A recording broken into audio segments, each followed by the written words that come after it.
All right. Hello, everyone, and welcome.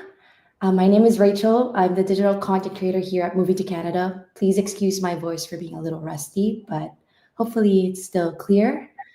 Um, Now, if you've been following us for a while, you know that we're all about helping newcomers and even future newcomers navigate their path to Canada. And today's session is no different. But we are zoning in on a group that doesn't always get the spotlight, which are skilled trade workers looking to come to Canada on an IEC. And with that, I'm joined by two familiar faces today who are both deeply connected to the immigration and skilled trades job space here in Canada.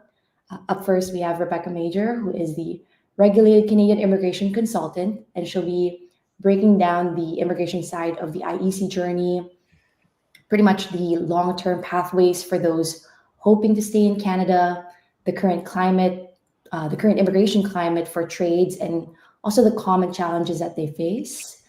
Um, and more importantly, she will be sharing practical tips to help you position yourself for long-term success. Thanks, Rachel. Hi, everyone. Happy to be back on the Q&A series, helping people with their immigration questions. Perfect. And yes, also with us is Rory, founder of Moving to Canada and a licensed recruiter at Outpost Recruitment. He specializes in connecting skilled trade workers with Canadian employers. So he'll walk us through the job search reality, what employers are looking for, and of course, how to land a role in this space. Hi, everyone. Good morning or good evening or good afternoon, depending on where you're joining us from. I've been working in this space, specifically in the construction space, but we'll also get into the other sectors. Skilled trades are involved in many different sectors, but we'll lean into some of the practical aspects and job search tips and just talk about the market. And it should be a very interactive session today. So we'd love to hear where people are signing in from, what skill trade you are most curious about, and of course, hit us up with questions whenever they come to mind. Perfect. Thank you, Rory. All right. With that, let's take a look at what we're going to cover today, just so for the viewers watching, you'll know what's coming, and you can also hang around for the parts that matter most to you. So here's the agenda that we have today. First up is like why skilled trade workers choose Canada. Second, all the skilled trade jobs that are currently in demand. And then we'll move on to how to find skilled trade jobs in Canada. We'll also touch on, I see that we had a comment from Ben here, I need to get my red seal. So we do have a section where we'll talk about getting certified in Canada. And afterwards, I'm going to pass it on to Rebecca, who will talk about the immigration pathway options and also to paint a picture of some of the immigration challenges that you may face in this particular industry, but obviously also equip you with insights and also the resources that you need to navigate the space. And in between, we'll always be pulling up some of your questions if you have comments or if you have any questions in between our discussions. We'll bring that up and hopefully get redirect you to the right resources, or also have Rory or Rebecca share their insights on that. All right, so with that, let's move on to the first topic, which is all about why skilled trade workers choose Canada. So before we dive into deeper into immigration and job search strategies, right? It's good to zoom out for a second and talk about why Canada is such an attractive destination for skilled trade workers. So Rory, I'm going to bring you in to walk us through this. I do have questions for each point, and we can go through it one by one. Sounds good? Yeah, that sounds great. So I suppose on a very general level, I guess the Canadian economy has been booming for probably the last decade. We are seeing a little bit of a slowdown in all Western economies in the last 6 months, but there continues to be huge demand for skilled trades across Canada. We have we have a federal election right now, and how to find skilled trades is actually an election issue. So that actually heightens or shows how strategically important it is to Canada to actually find the skilled trades that the economy needs. So whether that's working across the construction sector, the service industry, manufacturing, the industrial sector. Skilled trades are involved in everything, right? So skilled trades is a very wide concept as well. It includes everyone from a hairdresser to an auto mechanic to the traditional kind of skilled trades in construction, which are electricians, plumbers, carpenters. But then you get into the industrial sector, you've got iron workers, pipe fitters. It's very varied, right? We could actually spend 10 minutes talking about the list of skilled trades. There's probably, I think there's around 70 kind of classified skilled trades. So we'll speak in generics, I guess, unless we get very specific questions where I'll do my best to provide an accurate answer. But in general, there has and always has been a huge demand for skilled trades workers.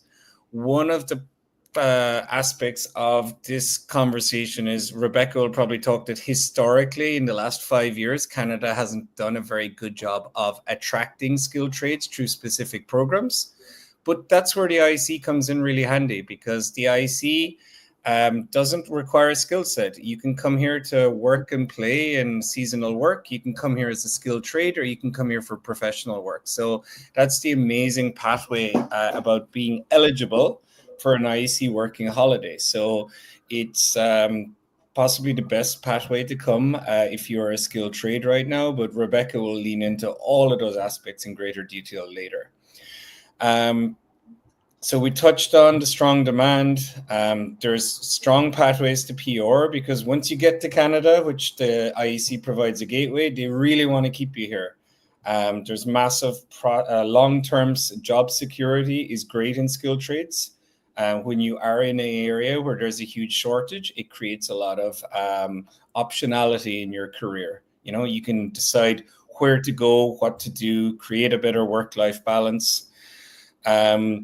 In terms of skilled trades, it's a male-dominated space, but it's becoming so diverse in Canada right now. There's been big pushes to get more diversity, including First Nations, in terms of getting more females in the workforce, in terms of getting more people with disabilities into the skilled trades. So it's becoming a lot more diverse, but like anywhere in the world, it used to be a male kind of dominated profession, and now we call it skilled trades people, right? As in the journey, it was where it was journeymen, now it's becoming journey person. So Canada is doing a really great job at doing that, particularly in the last 5 years. As in, I've been working in the construction sector for the last 12 years, and there's been a huge push now to make it a very diverse and all-inclusive workforce. In terms of wages can vary hugely. We'll go into in terms of getting your credential recognitions and the path to Red Seal, which was one of those earlier questions. We'll get into that in future slides in very detail, but just to touch on it, as in when you come into Canada, typically without local experience, you're probably going to be in the $25 to $40 per hour. That again, there's always exceptions to that, depending on what international credentials you have, how much experience you have, what the particular needs in that job sector are. But trades can earn up to, as high as $60 to $80 per hour in unionized environments and in specific trades. For example, one of the things one of the most in-demand trades in Canada is a millwright or an industrial mechanic. Ultimately, you can come to Canada and you can decide where you're going to work, how you want to do it, and you can command very high wages in these very specialized trades. So we'd always encourage any job seeker to do your research. What you earn in your the country you're leaving, it's not up to Canada to match that. It's up to Canada to pay the market rate for somebody with that level of experience in Canada. So it's really important to do your research in terms of your wage expectations, but your wages will grow steadily as you gain more local experience, and then as you push towards your Red Seal certification, which we'll touch on. And ultimately, that's your Canadian, gaining the Canadian credential. So Red Seal is the holy grail for becoming a regulated Canadian skilled trades worker. We talked about the booming industry. I would say right now, even though the economy is starting to slow a little in Canada, there's still no shortage of trades opportunities across all of the sectors. So we're not seeing a slowdown in the demand for skilled trades. We actually have quite a few clients looking for plumbers, looking for scaffolders, looking for carpenters right now. So we'd love any people that meet those skill sets to hire to sign up for the IEC talent pool. We'd love to hear from all skill sets, but those in particular, we actually have some clients with opportunities right now in Vancouver. One of the other facets of the booming industry is you can kind of choose where you want to be. So choosing a location in Canada is a very difficult choice. You can make it based on lifestyle, on your interests, but also on job opportunities. Some people will like to go where the job opportunities are best, or some people will go make their decision based on weather or based on a city or advocacy from friends and family, right? That will direct them to a specific location. In terms of, I guess, career opportunities, it's right now in Canada, it's they're really crying out. They're really trying to upskill workers. There are programs now that don't apply to temporary workers on IEC, but there's programs right now in Canada where if you're a permanent resident or you're a citizen of Canada, they will actually train you for free in the skills. So they'll actually give you all of the upskilling opportunities you want for free.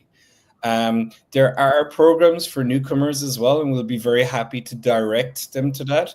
They tend to be on a provincial level. So some of our slides later will focus on the most popular provinces, which tend to be British Columbia, Ontario, and Alberta. But just be wary that the upskilling opportunities and training opportunities will vary from province to province. So that's just to put something in people's minds that Alberta and BC will have very different initiatives depending on the needs of the province, but yet there will be similar bodies offering opportunities for international trades to upskill, to work towards challenging your red seal, and ultimately maximize your earning power and your career development in Canada. Perfect. Thank you for giving us a quick rundown of this slide, Rory, and also for explaining all the key aspects of why skilled trade workers choose Canada. Now, I did have for the next slide, before we do dive into the how-tos, I want to quickly show our viewers this. It's pretty much a quick glance at some of the skilled trades that are currently in demand across Canada. So you can take a moment to skim through the list. This is an incomplete list, but these are some of the common or popular skilled or in demand rather skilled trades jobs across the different provinces in Canada. So you might find your spot here. And even if you don't worry, this isn't a complete list. The demand really varies by province and it keeps evolving in the market. And perhaps, Rory, I did have a question based on maybe what you've been seeing through Outpost. Are there any standout trends that you think people should be aware of right now? I think this slide shows the diversity of trades, right? As in we touched on there's probably 10 to 15 touched on there. And again, these are just the highlights, right? I would argue that if you work in a trade, that there's a spot in every province for you if you're working a skilled trades right now. So I ultimately tell people is you can kind of take your pick. If you're coming here with a work permit, I think you can be wherever you want to be. Within exception, right? Obviously, if you're an aircraft mechanic, you probably want to be near where there's a major airport or something like that. But within reason, I think you can literally take your pick on destinations. I guess, Rachel, your question was going back to like maybe which roles are employers wanting to fill, or where are you seeing the biggest gaps? Yeah, like traditionally, we'll see carpenters keep reoccurring throughout that list, right? But ultimately, within construction, I see carpenters, plumbers, electricians. They're needed to build residential houses. They're needed to build commercial office space. They're needed to build, industrial facilities. And they're also needed for infrastructure. So they have purposes across so many sectors. The main sector, I guess, driving skilled trades thing is construction right now, but Canada also has a huge manufacturing sectors, and we make cars in Ontario. There's a lot of pharma, which is ultimately very trade intensive. Any manufacturing or process plant requires a whole host of skilled trades opportunities. We also talked about the service sector ultimately, and getting into areas such as hairdressers. Chefing is a skilled trade ultimately. Mechanics, fixing cars. So skilled trades are needed of such a wide variety of things, and it's quite exciting, I think, when you are coming to Canada on a skilled trade, because you can kind of look through and you can kind of go, yeah, there's about 5 provinces where I'm probably on the most wanted list. And it creates a lot of exciting opportunities, and you realize that there are incentives out there. There are programs to help newcomer skilled trades skill up. It's a very exciting time, I think, for anyone who is considering moving to Canada as a skilled trade. Awesome. And with that, let's dive into something even more practical, which is how to land a job in skilled trades. So I guess there are a few things that can really improve your chances. And Rory, I'm going to ask your take for each of these fields. So let's start with positioning yourself as a long-term hire. So we always tell people to signal that they're in it for the long haul, right? Even if they're on a temporary permit like the IEC. So Rory, why does that matter to Canadian employers? Yeah, I always say Canadians are a conservative bunch, right? As in, your timeline is 1 to 2 years, depending on the expiry of your IEC work permit, right? But if you're only thinking about that 1 or 2 year period, you're not going to find the best training opportunities in Canada if you're not in it for the long haul. So we always encourage people to think about the mindset of your hiring manager. Your hiring manager is looking to find the right person, but he's going to invest more time and resources into you if he feels you're going to be around for 3 or 4 years, or at least you're open to staying beyond your work permit. And that's what I ask people to position themselves. Position yourself as flexible, but also researched on how you're going to stay on.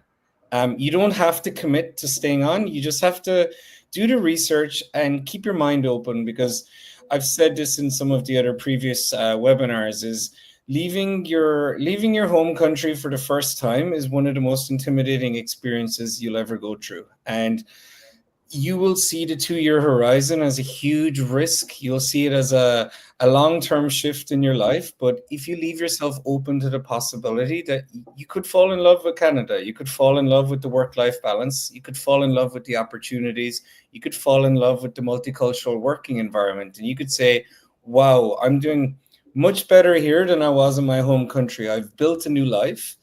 And positioning yourself for the long term is as simple as, I would heed some of Rebecca's advice that she's going to touch on later, just actually being knowledgeable on the programs that you can use, because when you apply on an IEC work permit, you are on a temporary work permit. A temporary work permit can be a little scary to some employers, but it's all about how you breach the topic. And I recommend all of my candidates, or any job hunter, you always present yourself. I always tell people why you wanted to come to Canada, how you're coming, which is I'm coming on a 1 or 2 year open work permit, and then what your intentions are, and say is I'm hopeful that I can, if I find the right job opportunities here and I settle well, that I'm hoping I can make this a 4 or 5 year period. And my plan is to apply for PR via Program X or Program Y. And Rebecca will help us fill in the blanks shortly. The second step I focus on, look, trades are not creatives, and they're not, I always joke with people, when I help tradespeople, I always tell them is, look, I would be useless on a construction site or in a manufacturing plant if you put me on a manual task, but trying to get your presentation right is the best time investment you can make in your career. I always tell a tradesperson, this is the best paid part-time job, or nixer as the term goes, that you'll ever have, because you're not expected to be a creative, but if you can communicate the important information on your presentation, then you're going to answer all of the questions that a hiring manager has. And like, just to give you an example, is you've got to think about the bigger picture, right? If you're working in any trade, what you want to do is make it easier for the person to understand what type of employers you have worked for. What is it? If it's project focused work, help them understand the projects that you focused on. If it's not project specific, help them understand the bigger picture. So how you applied your skills and what actual outcomes. We always preach about speaking in results. That can be a game changer for a tradesperson. And I always say, encourage them to say is, what makes you a better candidate than the next tradesperson in your field? And if you can speak to your boss and you can help understand, is it my ability to deal better with clients? Is it my technical skills that make me a great tradesperson? Or is it the fact that I'm just so diligent and I'm so efficient at performing these tasks? So try to get a better feel of what makes you good at your specific trade. Try to communicate the bigger picture so that a hiring manager knows everything they need to know about you. Focusing on results, I think, can be the real game changer. So you're not expected to have a strong, detailed resume, but it will really help you in terms of getting you onto the right career path and ultimately maximizing your initial earnings. So that's where a Canadian style resume can really benefit your job search. So if you were to name three, like what are some of the must-haves that employers would want to see in their resume? I think for a trades resume, I think they'll really need to understand the bigger picture, right? As in, you are a carpenter, for example. What are the projects you're working on? Are you working on residential houses? Or are you working on larger commercial projects? Are you working on infrastructure projects, right? That's just 3 examples of how a carpenter can be applied, but you could be building movie sets, So try to give the bigger picture in the context. It's like always explain, you're trying to explain it to a 10-year-old what you do, and try and make sure that the wide context is there, but then give the details in terms of how you performed your job, because your resume is looking back. It's not what was I meant to be doing, because you could list the duties of a carpenter, but they're kind of universal. I'd love to see is, what was the scope of your job and how well did you do your job, and what was an outcome of you doing your job well, and that can be tricky for tradespeople to get that perspective. But try and talk to former bosses, ask people, follow some of the Moving to Canada with very detailed tips, and it's just trying to get the context. So I think the 3 things really are kind of, ultimately you're kind of touching, you're zoning in on the context of the role. You're zoning in on the specific duties that you perform, but then taking a step further and going, what was the impact of me doing my job well? So I think if you can take those 3 steps into account when you're working on your resume, they will really benefit you. And I think the third point I think you've just touched on there is just signing up for the talent pool. So I think we'll put a link on screen there. And I think what you've pulled up there as well is there's a very detailed resume here on how to format your resume in Canada. We talk about Canadian resumes have a very specific thing. I wouldn't say they have a very specific format, but it's good to follow. Formats of resumes can be very different. Whether you're coming from Australia or the UK or Bangladesh, your resume can follow very different formats. We provide a template to people because we say, look, this gives you a structure, a very neat structure. We give you some prompts. I think what you're focusing on there is many of the do's and don'ts. Ultimately, we recommend, there's some key skills like, taking into account the length. Don't limit yourself to a 1-page resume. Please don't do that. 2 to 3 pages is fine as long as it's relevant content. Focusing on the skills, focusing on results. But the best thing with following a template is it gives you all of the prompts and the nudges, and then there's some very simple do's and don'ts for a Canadian style resume. They get a little bit scared when you provide too much personal information, because ultimately that information can be used for bias, and Canada is very PC in terms of how they do their hiring. So sometimes they feel awkward if you mention your gender, your marital status, your date of birth on your resume. So a few simple do's and don'ts, just to be aware that it's a little bit different, and that 3 or 4 hours that you invest in your resume and having it proofread can be very, very vital. There's also tools like ChatGPT. If you kind of go, hey, I need somebody to read my resume, ChatGPT can do that to you as well. If you want to be tech savvy and use these hacks, or just using a simple grammar check on your word processor is highly recommended. You just want to make sure there's no reading or there's no grammatical or spelling errors on your resume. We also kind of go, I think you're probably going to touch on there, is if you don't have somebody to proofread or you need concierge help, we also have, we recommend Doctor.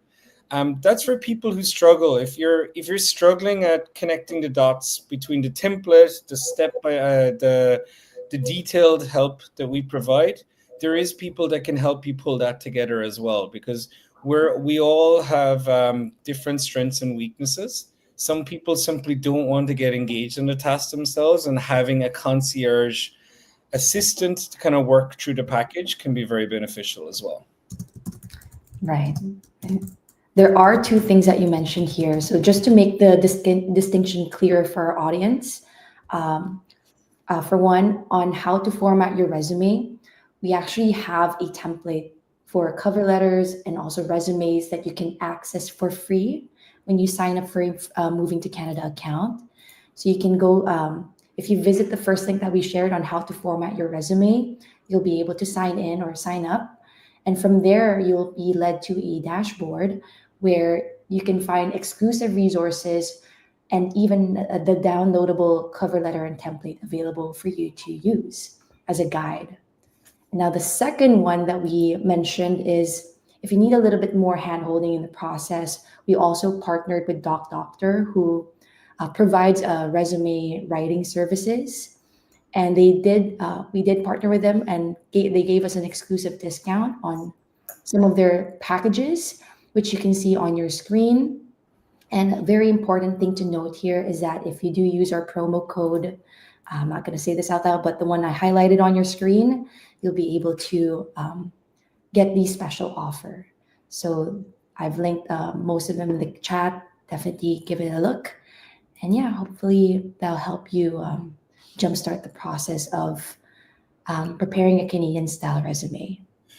And one caveat I always ask, just to add that, is in whether you use a paid service or whether you do it manually, it's really hard for someone to pull your experiences out of your brain. So just remember that it's still on you to share your experiences, whether you're using a paid service or applying it yourself. So that's kind of the one misconception people have about hiring as using a paid service. They kind of still don't realize that that person is ultimately a skilled professional at asking the right questions, but the experiences still have to come from you to make it unique, right?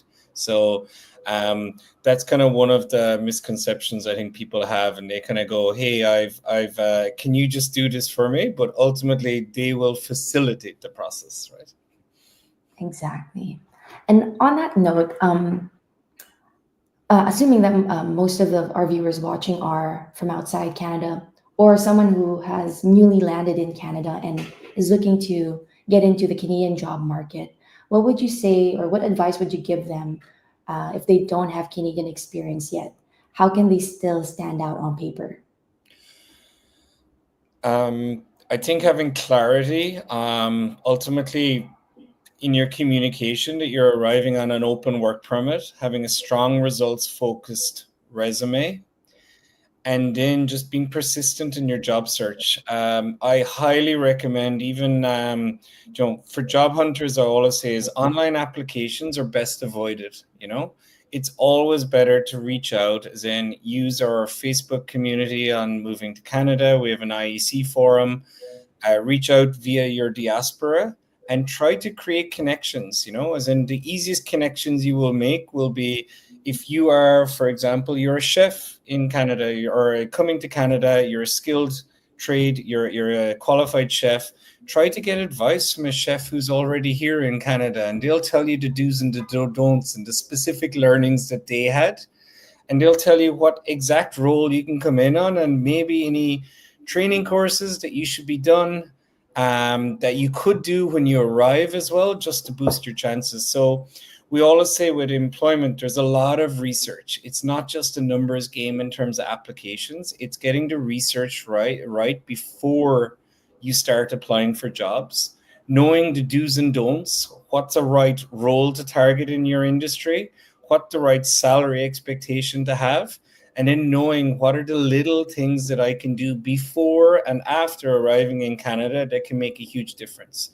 To give you an example, if you want to work in construction, there's some of your training courses that you could go and take, or there's free tutorial things, or you go to lynda.com, you can learn about any aspect. You might realize that being your skilled trade is ultimately has some gaps. Your international trade certificate does not cover some aspects that are covered in Canada, and your ability to plug the gaps in your knowledge by being proactive and using free resources or using YouTube just to learn about the gaps and being able to talk about them, that will really help you ace an interview. Because we talk about just being aware of where you sit in and just talking through the temporary status, being able to position yourself for the long term, the results focused, and then ultimately being well researched when you walk into an interview, and being patient and persistent. I think that's the other challenge. When you don't have local experience, sometimes you have to make up for it with persistence. You can do all of the work and you just don't hear back in 2 or 3 weeks. Sometimes it can be just timing can be off, but I always encourage people, be persistent. Try and contact the decision maker. You're probably going to be using LinkedIn less as a skill trade, but maybe it is used at sometimes, or maybe you can find out who the ultimate decision maker, but figure out who the hiring manager is and try and network.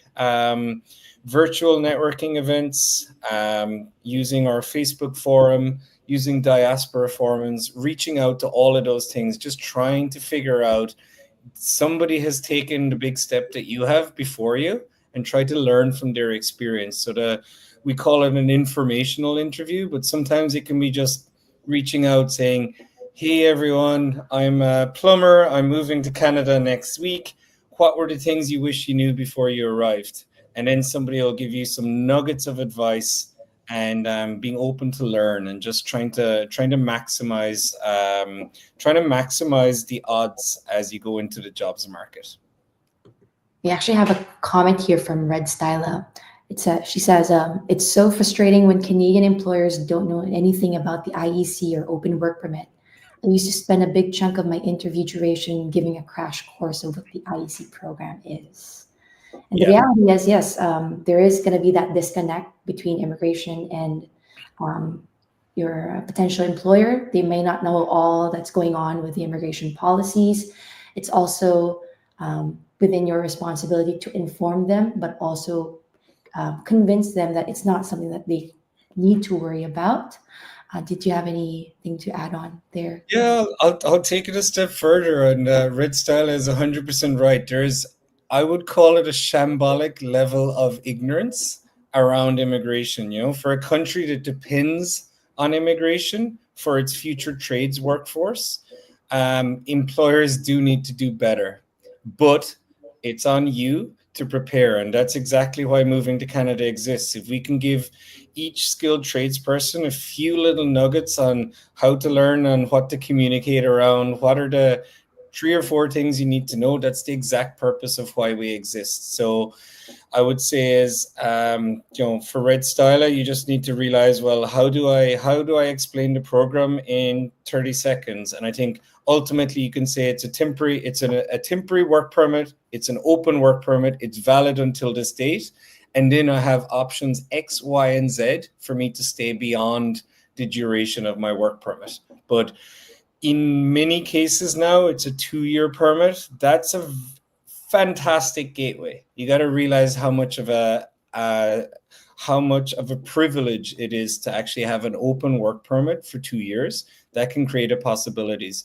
For the specific countries where you get 1 year, that's a difficult challenge, but ultimately you're in the right sector. If you're in skilled trades, you just potentially should, you need to plan a little bit better on how you're going to stay on and actually be able to communicate to your employer and say, I may need your help with an LMIA, or this is another program that I could apply through independently to stay on beyond the 1 year duration. But for 2 years, I think people need to realize that it's a fantastic privilege, and just be ready to school your employer, as Red Style has suggested. That's great feedback. Awesome. Now, I do want to take a second to talk about something that we built here at Moving to Canada called the IEC Talent Pool. So pretty much it's a space that helps connect people on an IEC work permit, especially those in skilled trades, with Canadian employers who are actively hiring. We put a lot of work into building trust on both sides, right? Making sure that employers are credible and actively hiring, and that IECers or those on an IEC work permit are being seen. So this is a great place to start if you are job hunting. And all you have to do is, let me see if I can pull up the web page and share it. All you have to do is drop in your email and hit that join button at the very end of this page. If you want to read and skim through who our partners are, real stories and impact, again, the companies that we spotlight. At the very end, if you are interested in joining the IEC Talent Pool, you can hit that button. And it's as simple as getting yourself on the radar of Canadian companies who are looking for workers like you. You have anything else to add, Rory? Yeah, I think you touched on a good point there. As in, it's difficult as a newcomer. I always say to people, it makes people very conscious of how they treat immigrants in their own country. But ultimately, you got to realize that sometimes leveling up and saying you are now an immigrant in Canada, and realizing that perception that there's always a preference to hire local candidates who have local experience. So, but there is always employers out there who actively look for newcomers, or there is newcomers raising up newcomers. So understand the obstacles, understand that it's simply a preference, that the country where you came from has a preference for local skilled trades as well. So people will always value that local experience, and it's just an obstacle that you have to overcome with enthusiasm and having a strong results focused resume. So being cognizant of that obstacle, but also realizing that ultimately it might be a newcomer who will hire you and give you that opportunity, or it might be somebody from your diaspora, and just really leveraging the ability to network with your diaspora can be useful. Perfect. Thank you so much, Rory. And let me just share this back. All right. So make sure to check it out as well. We did input the link on your screen. But moving on, let's talk about getting certified in Canada, which is a huge part of working in the trades. We did get a comment here from Ben. I need to get my red seal. Well, that's good that Ben has the end goal in mind, right? Because the most frustrating thing about moving as a skilled trades is you are the top of the pyramid in your home country, and now suddenly you're becoming you're at the bottom of the pyramid when you arrive first, because you've no local experience and you don't have the Canadian certification. So it's just a leveling up exercise. You got to realize you got to have a long-term plan in mind. As in Ben, I don't know when he realized he needs his red seal, but sometimes people only realize it when they're in a job and they realize, oh, my earning power right now has reduced. So this quicker I plan to get my red seal, I get up to my full earning potential. It's a very simple formula, but ultimately, if you want to stay, even if you're staying for 2 years in Canada, you can get your red seal in. Potentially, you can study for it before you arrive. You can challenge it when you arrive. It's a question of how motivated you are to earn more and to adapt. So going back and studying books and having practical exams is a challenge for many tradespeople, because they'll always kind of go as typically they're not academically inclined, and going back to the books is tough, but there's a huge prize at the end of that rainbow for people. And it's sometimes it can be earning, $2, $4, or even $10 or $15 extra per hour per week. So I'd encourage people that if you do want to maximize your full potential in Canada, regardless of whether you to plan 2 years and go home or not, begin with the end in mind and try to say, hey, I'm going to set a target of when I'm going to challenge my Red Seal, whether it's I'm going to have it done within 6 months or I'm going to have it done in a year. But we want to highlight as well as, you should learn about what the Red Seal requirements are, because sometimes there's a minimum number of Canadian hours, and ultimately you can't do that when you arrive first. So in specific trades have specific requirements. So we're speaking in generics here, but the caveat for people is to go, depending on the province that you're going to, there's a lot of resources pointed out on the right-hand column there. So we've mentioned the BC, Alberta, and Ontario, similar bodies for Nunavut, Newfoundland, but go figure out what the requirements are. Sometimes it's a combination of training. Sometimes it's also depending on where you left, where you're leaving from. So some countries have kind of credential recognition things in place, and some countries do not, because they say, hey, you need to start from the start, or hey, you can come in as a first or second year apprentice because you have your international trade certificate from country X. So the big takeaway for people is, for people like Ben, ultimately it's just trying to zone in, what province am I going to? What are the requirements? What can I do today to help me move forward? The other takeaway for people is there's fantastic programs in each province that may contribute to the costs or may contribute courses to help you for free as a newcomer in Canada. So be savvy, be aware of what resources are there to help you, what you can do in pre-arrival, what you can do post-arrival. And then having that plan to go to Red Seal is going to maximize your chances of getting a job opportunity, your chances of getting training, and your chances of building a long-term career.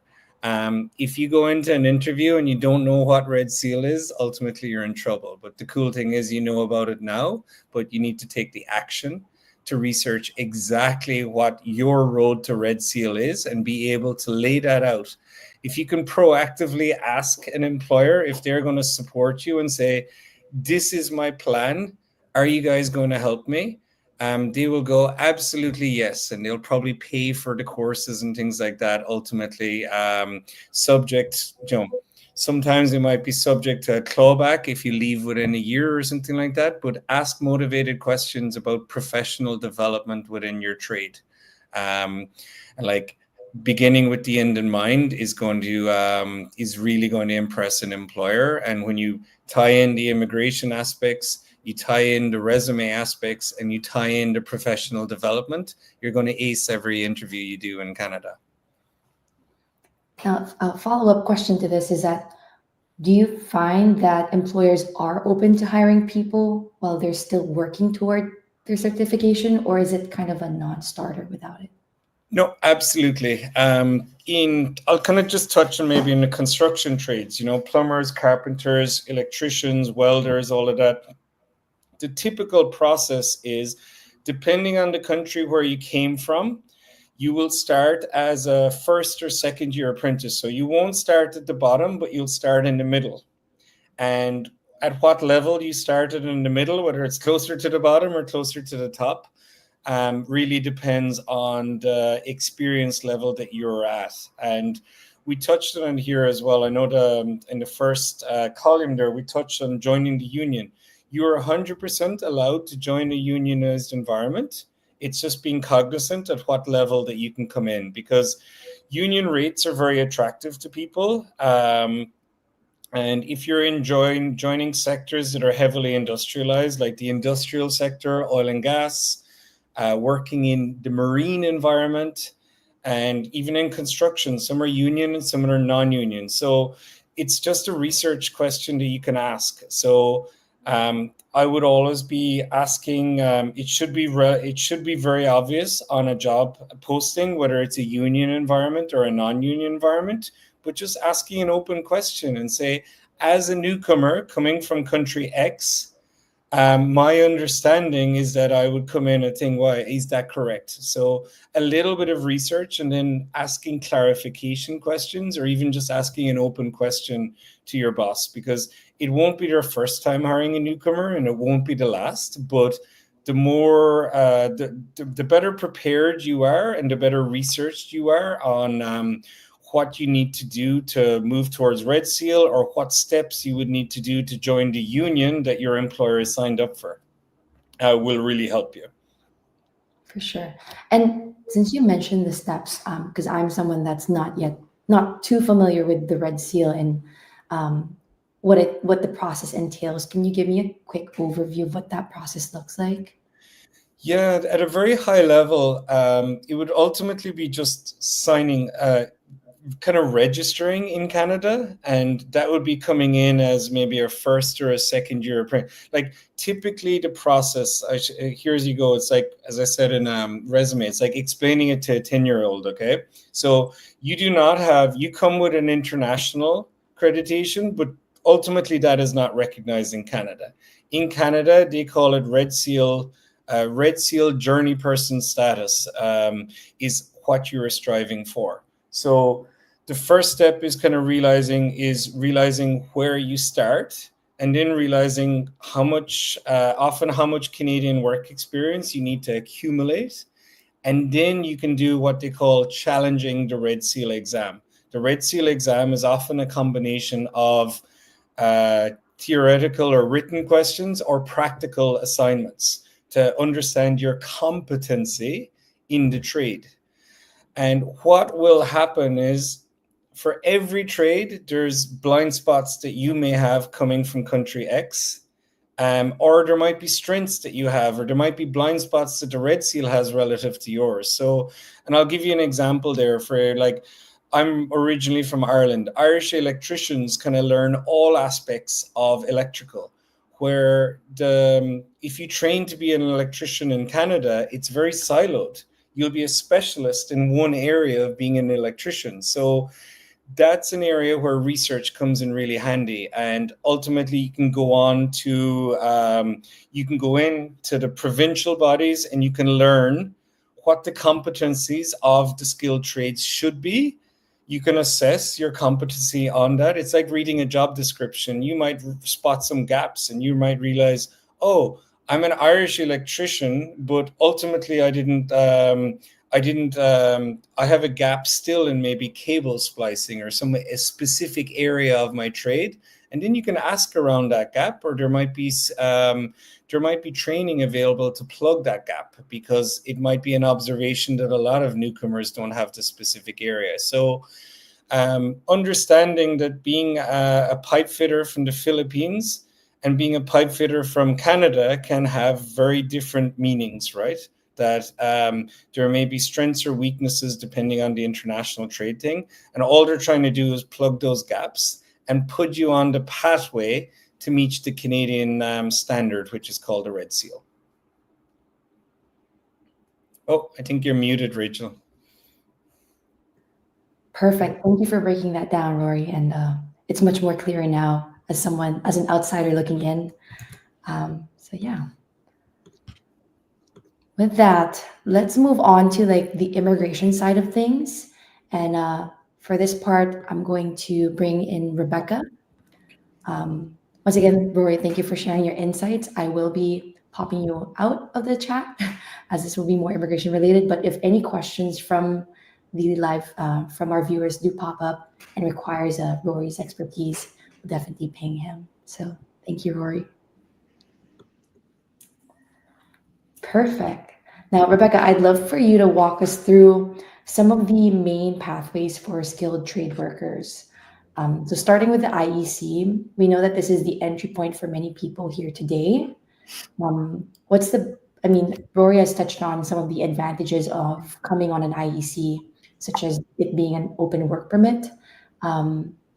But what other advantages, or maybe you could expound on that, especially for someone in the trades? Yeah, so for those of you that don't know, the IEC is a work permit. Generally, the work and holiday permit is an open work permit, which will allow you to work for any company, almost any employer in Canada. There's other categories like the young professionals, which is a closed work permit. But basically, the IEC work permit is one of the easiest work permits that you can get. Eligibility depends on your country of citizenship and your age and some other factors.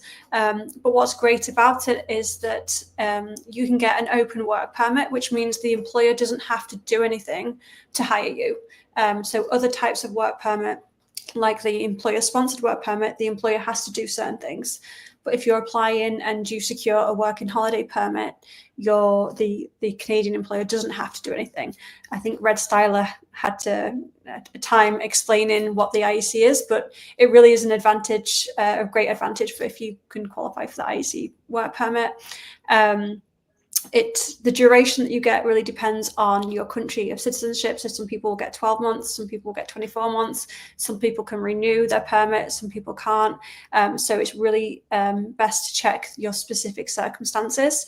But if you do qualify for the IEC program, then you should absolutely pursue that. The other option is employer-sponsored work permits. So that could be the IEC Young Professionals. It could be one that requires an LMIA, and that's a labour market impact assessment. The disadvantage of the labour market impact assessment ones is that and all employer-sponsored work permits is that you need the job offer to begin with, and there is that your employer has to do something, has to do an action for them to get that work permit. So whether it's the young professionals where they have to submit a job offer to the government, or if it's an LMIA-backed work permit, they have to submit a labour market impact assessment. That generally takes longer to process. It costs them in processing fees. They have to get documentation ready. It's not the end of the world, but it's one of those things that it's just a bigger obstacle to overcome if you're a foreign worker, as opposed to having like an IEC work permit under the work and holiday program where you don't need, and your employer doesn't need to do anything. One thing about these, the employer-sponsored LMIA ones, for instance, is if you're working in a regulated occupation, for instance, like plumbers in BC, that is regulated. You won't need to be regulated to get the work permit, but you should be able to. So you'll have to show as part of the application that you've done all that research on how you can get accredited in the province that you're looking at. So there's just a few more complicated factors if you're looking at an LMIA-backed work permit. Onto permanent residency applications. So the work permits are temporary. There are some permanent residency programs available for trade workers. Probably the most popular one is the Federal Skilled Trade Worker program, which is part of the Express Entry system. So basically, very high level, to qualify, you need 2 years of work experience in a trade, and a job offer in that trade, or provincial certificate of qualification. The problem is that although trades are in huge demand across Canada, they haven't really been selected as such from the Express Entry pool. So that might not be the best way to stay in Canada or apply for permanent residency. There is a trades category, so not to confuse the Federal Skilled Trade Program with the trade category of the Express Entry system, which generally allows certain trade workers to be selected from the pool based on their trade work experience. But again, that process has really been underutilized as well by the Canadian government. We are hoping that 2025 will see some better activity in selecting trade workers for permanent residency, and the Canadian government have also indicated that we might see some new trade permanent residency systems or pathways in place, which could be advantageous for many people. But for instance, if you are an IEC worker, the best thing you can do is come to Canada and work in a trade, and then there will be other types of immigration programs, permanent resident immigration programs that open up. The PMP program, for instance, PMPs are provincial nominee programs. So each province can select a certain amount of immigrants that they want and invite them to apply for permanent residency. Now, this last year, PMPs have become a lot more competitive. So it will mean that even if you're a trade worker and you're in high demand and you've got a job offer, it may not be as easy for you to secure your provincial nominee. But generally, if you have a job offer in a province, have skilled trade work experience, you do stand a good chance of being of having options available for permanent residency. Yeah, just to backtrack a bit, I think I have a question for the third point on the Federal Skilled Trades Program. So you mentioned there are two types of categories. There's the Federal Skilled Trades, and then there's the category-based draw, where one of those categories are for trades as well. Correct, yeah. So would you know the distinction, or would you say Yes, that most? Absolutely. So to enter the express entry pool, and the express entry system is a system used by the Canadian government to kind of source and process applications for permanent residency. So rather than doing it on a first come, first serve, they basically select people from the pool. To enter the express entry pool, you need to qualify for an immigration program. So that's the Federal Skilled Worker Program, the Canadian Experience Class, and the Federal Skilled Trade Program. So if you're a trade worker, you can qualify for any three of those programs, but the Federal Skilled Trade Program generally has a lower or more accessible, let's say that, for trade workers. And then, so you're in the pool, and the way you can be selected from the express entry pool is via an invitation. The Canadian government can either do program-specific invitations. They might say, you know what, this time we're going to select a certain amount of profiles who qualify for the Federal Skilled Trade Program. They haven't done that since 2020, so I wouldn't hold my breath for that. But what they can also do is select trade workers under the category-based draw trade category. So there is a specific trade category, which means the Canadian government can select trade workers based on that. Again, that has been very much underutilized so far, but there are indications which mean we might see more trade draws in the future or other immigration programs that become available. Perfect. And now for the provincial nominee program, like, let's say there is a recent news on the immigration allocations have been reduced significantly for PNPs. Would you know that? Could you give us a snapshot of what that headline was about? So each year, the Canadian government kind of issue their quotas. And so historically, PNPs, provinces have had like a fairly decent volume of people that they can invite. But this year that's been halved. So it went from 110,000 to 55,000, which has really put a squeeze on all provinces. So whilst trade workers generally fared really, really well in provinces, because we've had this decrease, there might be a tighter squeeze. It might become more competitive to get your provincial nomination. But saying that, there are a few provinces that still do have specific trade worker routes. Like BC has historically been good for trade workers, but again, due to the current cuts, it's likely that trade workers won't be overly successful in the BC PMP program, British Columbia, for at least a few months.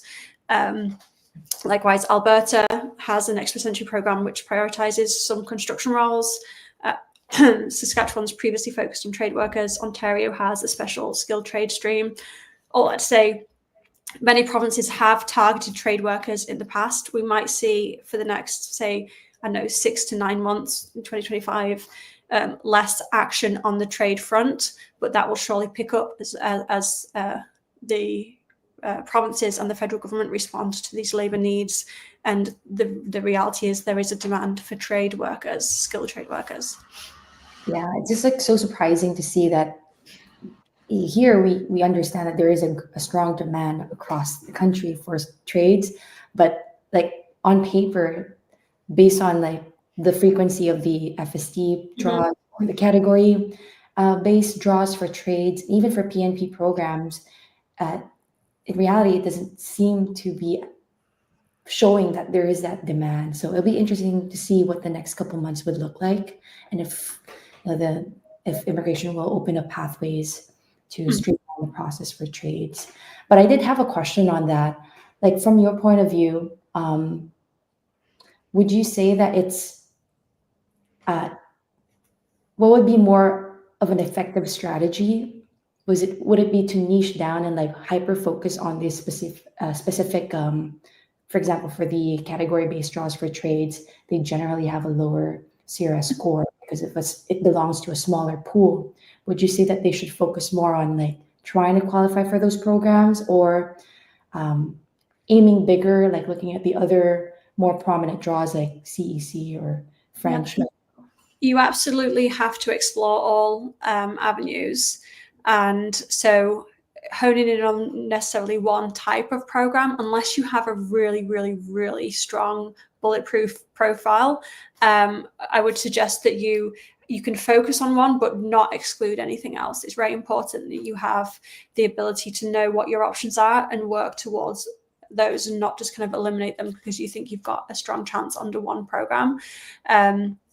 So under the Express Entry system, for instance, if you do enter the Express Entry system, once you've acquired work experience or once you're eligible, you would want to make sure you really optimize your profile. Likewise, if you are not yet in Canada, maybe you'll say, you know what, one of my strategies is going to be going to a province which is currently kind of selecting trade workers. That's great, but just know that that can change in a year's time. When you actually qualify, they may no longer be selecting trade workers. So it's really important that whatever you do, kind of you stay focused, but also you are agile enough to change your strategy as the climate changes and as various programs open and close. So as long as you kind of remain true and just identify some core competencies where you can improve, chances are you'll improve your chances across all those programs that you qualify for. Now, we do have a question from James here. What is the best visa option for candidates over the age of 35? Yeah, so the age of 35 is significant because IEC often age out over 35. In that case, I don't know your background, James. Maybe you qualify to enter the Express Entry pool. I always say if you qualify to enter the Express Entry pool, just enter the Express Entry pool because you really don't know what's going to happen. But that shouldn't be your only game plan. You then look at other options. So get your application in the pool and then look for other options. Look for PNPs, job search. So although job search and securing employment won't necessarily help your ranking in the Express Entry pool at the minute, it will open other doors. So if you do get a job offer, you can then come and work in Canada, which will boost your points that way.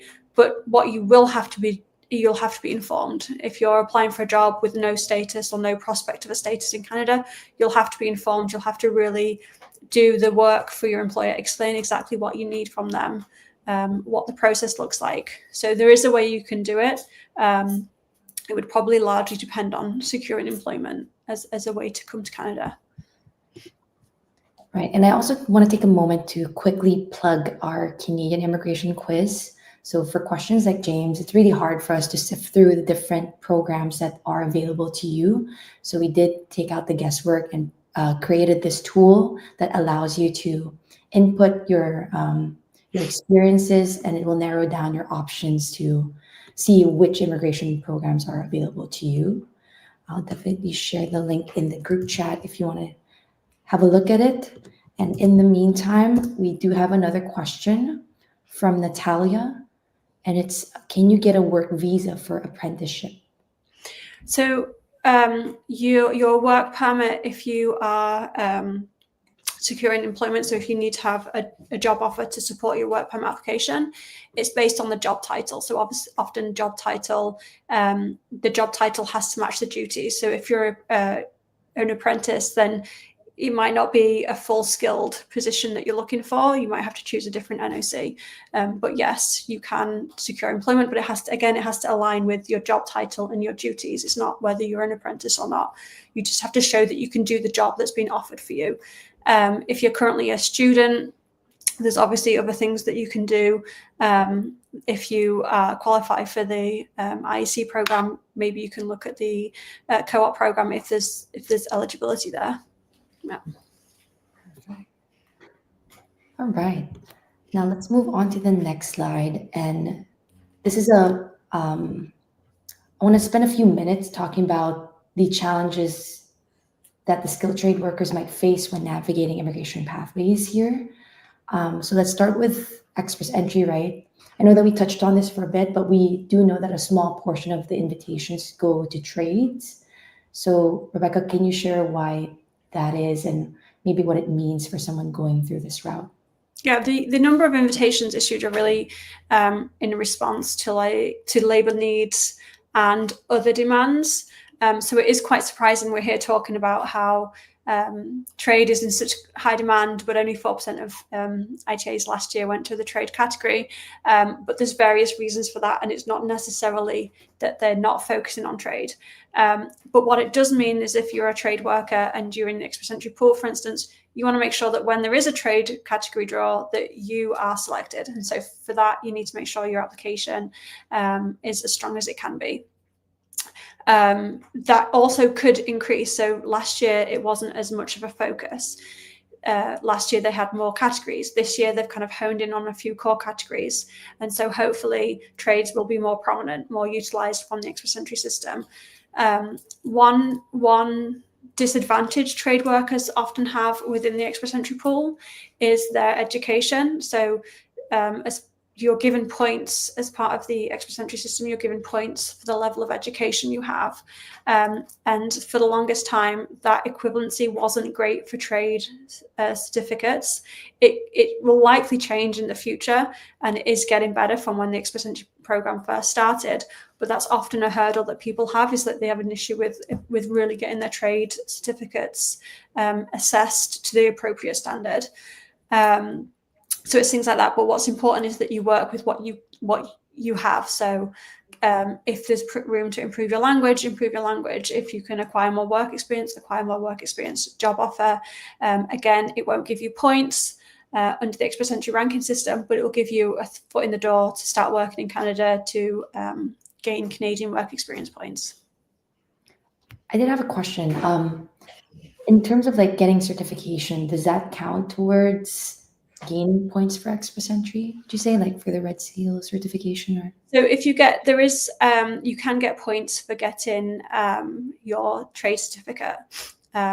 So if your province is, if you work in a trade which is it's compulsory to be regulated and you have that trade certification, then you can have the points. Just a very small distinction. There is a little bit of a distinction between trade certification and Red Seal. Trade certification is like the provincial trade certification, and then Red Seal is the next level. So for immigration, we're more concerned with the trade certification. Yeah, I'm just quickly pulling up the comprehensive ranking system for express entry, and I was just curious to see what this points translate to. So yeah, if you get a certificate of qualification. It's not a huge amount, but it can still absolutely help. For sure. Every point counts. Yes, absolutely. All right, now let's move on to navigating PNP. So PNPs are often a good alternative, right? But they vary a lot by province. So what should someone in the trades be aware of when exploring PNP options across the different provinces? Well, just that they do vary depending on the province, and they all have different requirements. Again, some are focusing on trades, some will say that they're prioritizing trades, but not necessarily be selecting them right now. So you'll have to be very careful. So if you obviously apply to the BC trade stream under their systems, if you're a plumber, for instance, and it's licensed, it's a regulated profession in BC, you would have to have your trade certification for that. When looking at PNPs, again, generally, if you have a job offer, and all trade workers have some kind of PNP option if they've got the job offer or work experience in the province. But again, some are more active than others. And it's really hard. A lot of people will say, okay, so I'm going to move to a province because they're active now. But what you have to remember is just because they're active now might not mean they're active in a year's time when you're eligible for that program, for instance. So you really have to consider many different things when you're looking at provincial programs and working in a province because they're PMP available. But generally, if you're a trade worker and you have a job offer, work experience in trade, there will be some kind of trade PMP available to you at some point in the next year or two.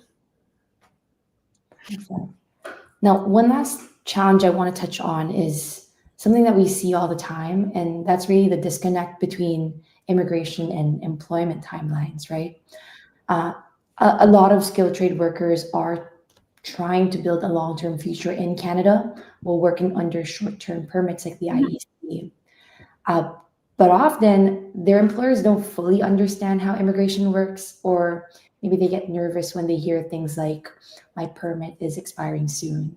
So how can our viewers better communicate their immigration situation to employers? And maybe perhaps what are some ways that they can give employers peace of mind while they work toward PR or their longer term options?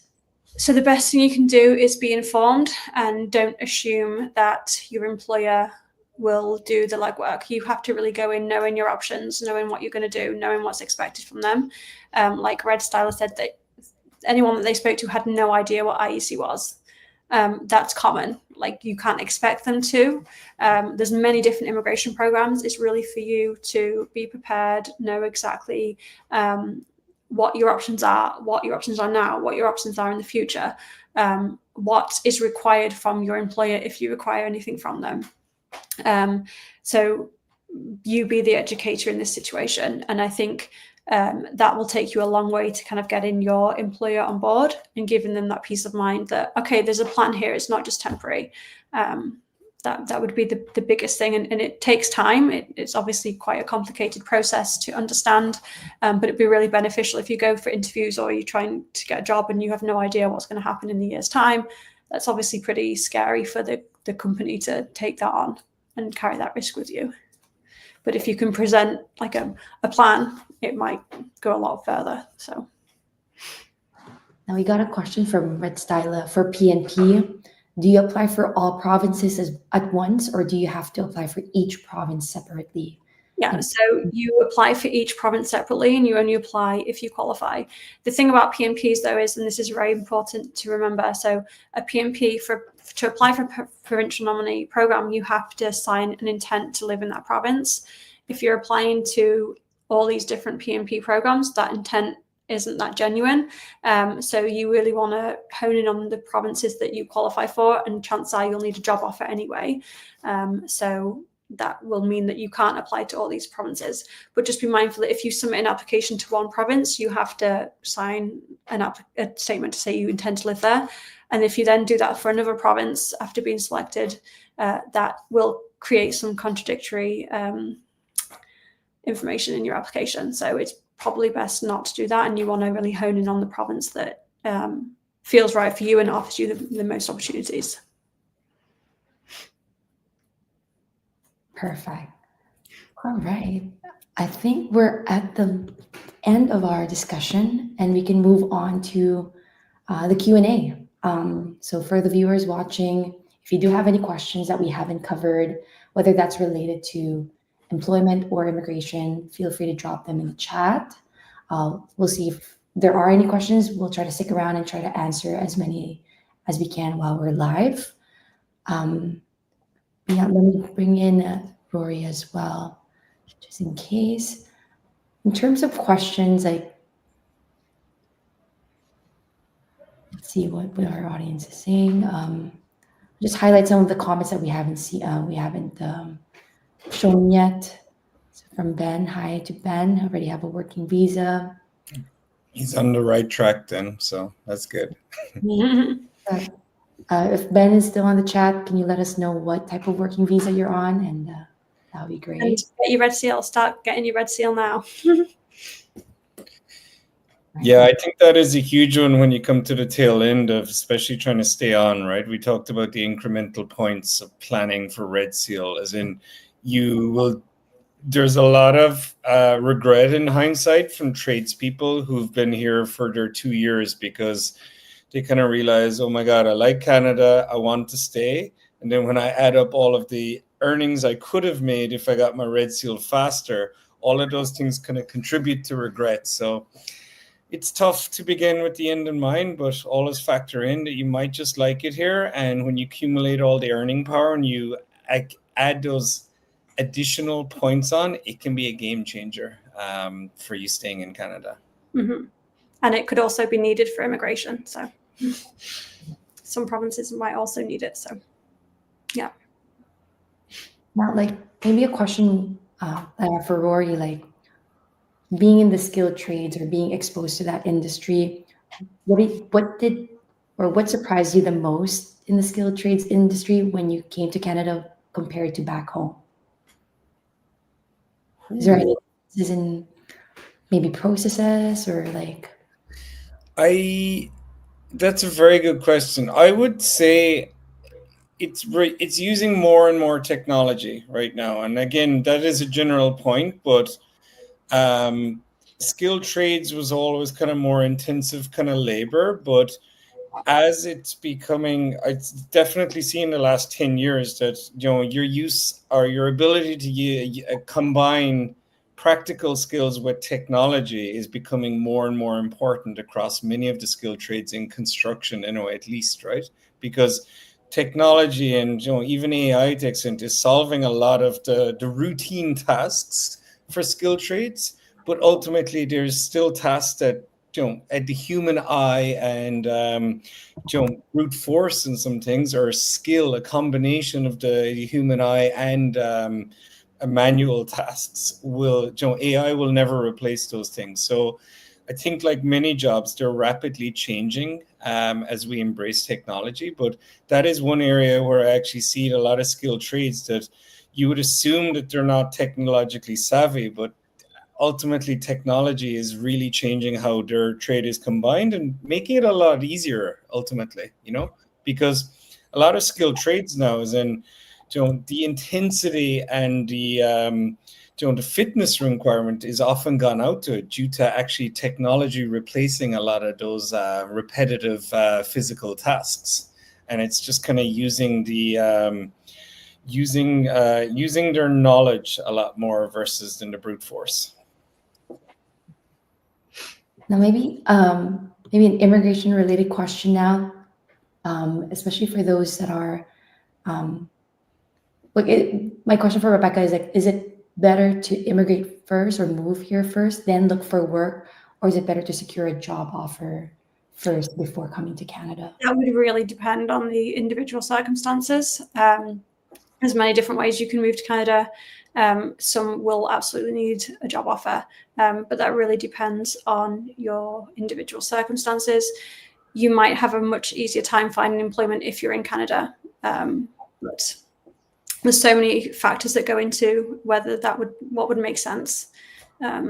Yeah, for sure. Not very helpful, but no, that's good. Like that's the thing. Like everything is like a mixed bag, right? And it really depends on people's circumstances, where they're coming from, and what is the demand right now for the immigration programs available. If you qualify for express entry, for instance, and if you're fairly confident that you'll be selected, then that might be the best option for you. I probably wouldn't have that as my only option. I would have a backup plan of how I could come to Canada and work as well.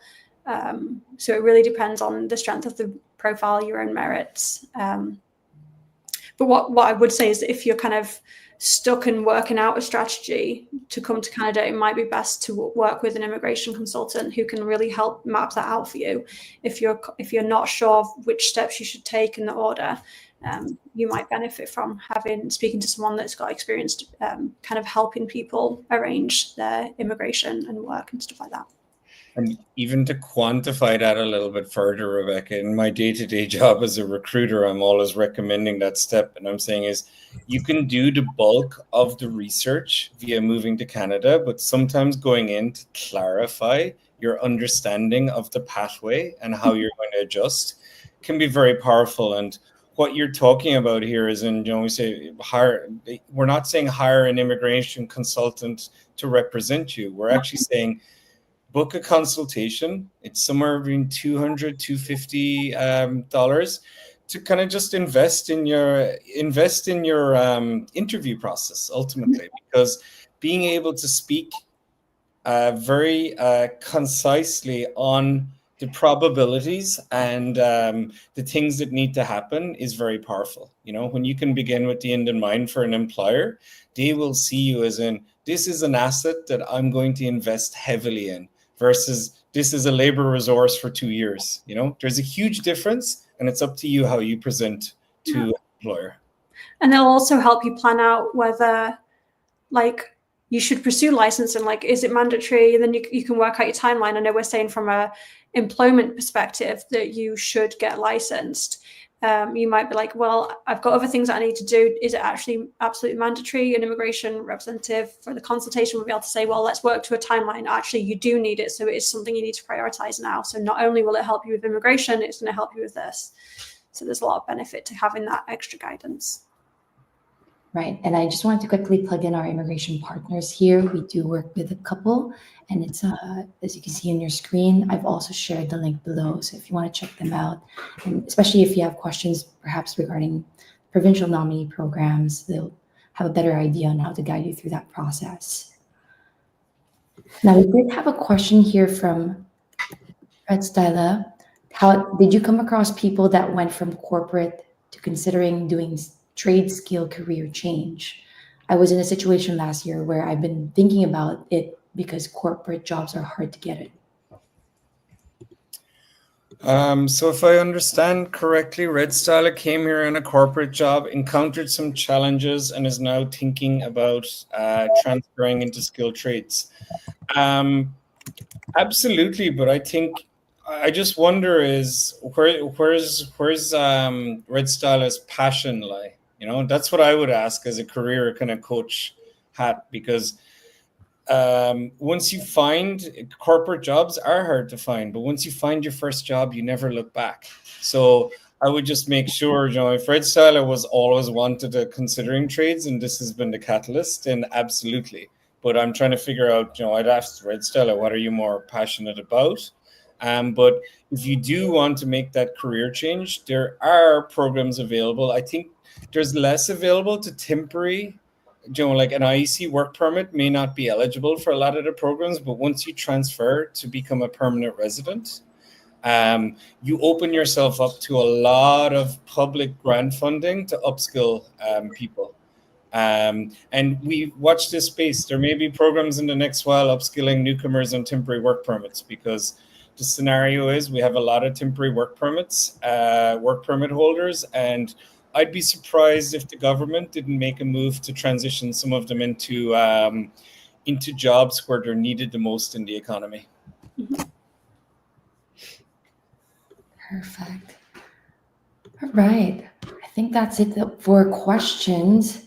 Maybe as a good way to cap off this live stream, do you guys have any advice, maybe from the immigration side, also on the employment side, that you can offer newcomers who are planning to move to Canada, especially for this particular industry, trades? I think I'd just summarize it. I think research, resume, immigration. I think if you can just get those 3 takeaways today, hopefully we've given you some active things that you can work on to help you become better prepared. But I guess the key message in everything that we do at Moving to Canada is kind of begin with the end in mind. Always keep repeating it on the live streams. Factor in that you will fall in love with Canada, because it's a terrible feeling when you come to the end of your work permit and you want to stay but can't.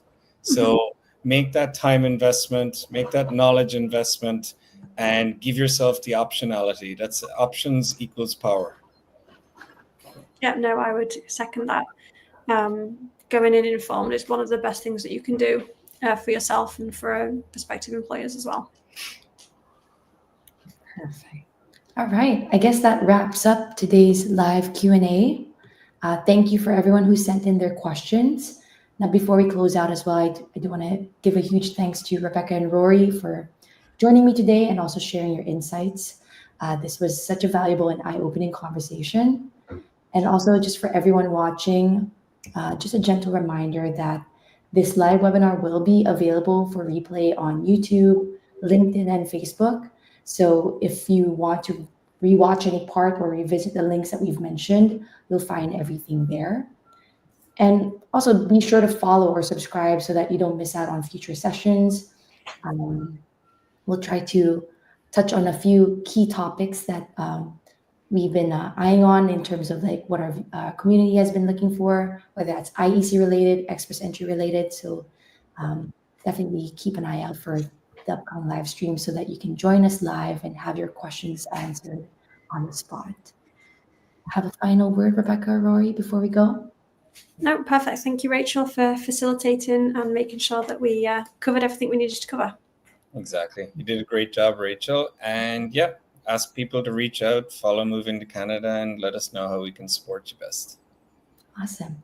Thank you for spending your time with us today, and we'll catch you in the next one. Bye. Bye, everyone.